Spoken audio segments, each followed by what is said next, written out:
السلام عليكم ورحمة الله وبركاته. شو كي جبتوا بيو؟ هنا بردار يوون لا خیلی کمی بینی برادران عزیز حجامه در دوشنبه را کشودیم.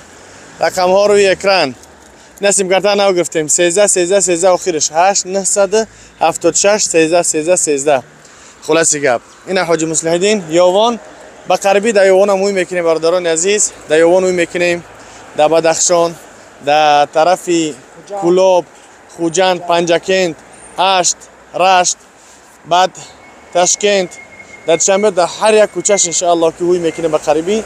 همچنان در باختر جای حجامه که گیم بزرگ حاج شریف در دوشنبه کاروان سیتی، بعد در طرف سخاوت موی میکنیم در طرف 103 دم، بعد 82 دم هم طرف در خلاص گپ در هر یک کوچه دوشنبه وحدت. البته در وحدت وجه ریمونتش رفته است به قربی ان شاء الله.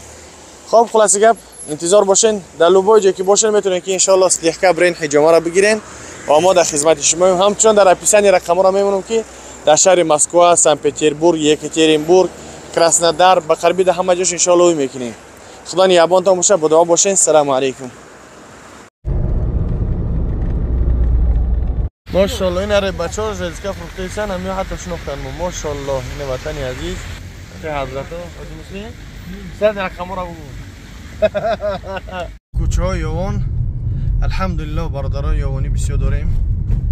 اینه میریم بعد یک بار میره میای خدوای ماشین تایسر میکنی خلاصی گپ بعد خوبه الحمدلله. اینه یکنین شروع نر کدامت که یوان یاد کردین اینه حال به خربی درخت میکنن. اوی درخت ها گل میکنن، گل برگ میکنن، برگا اوه اینه برادران عزیز تا بخریم بیایین نگین که نگفته این. یه برادر یوانی داریم شاید در ویدیو هم دیده باشیش شیخش میگیم اینی حال در یوانی اینی حال خونه ما رفتیستیم. عزیز این دهه اناریستان در اینجا انار بسیار میباره یا که میکارن انار نیست در اینجا انار نیست بچه به انارستانه.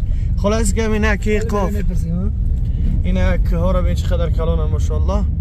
نگه که اینه آمده این طرف یوان اینه ما آمده به خواسته الله به زیارتی برادرها. خب فوقی درمانی الله دلش تماشا کنین. اینه طرف یوان ده مهمونی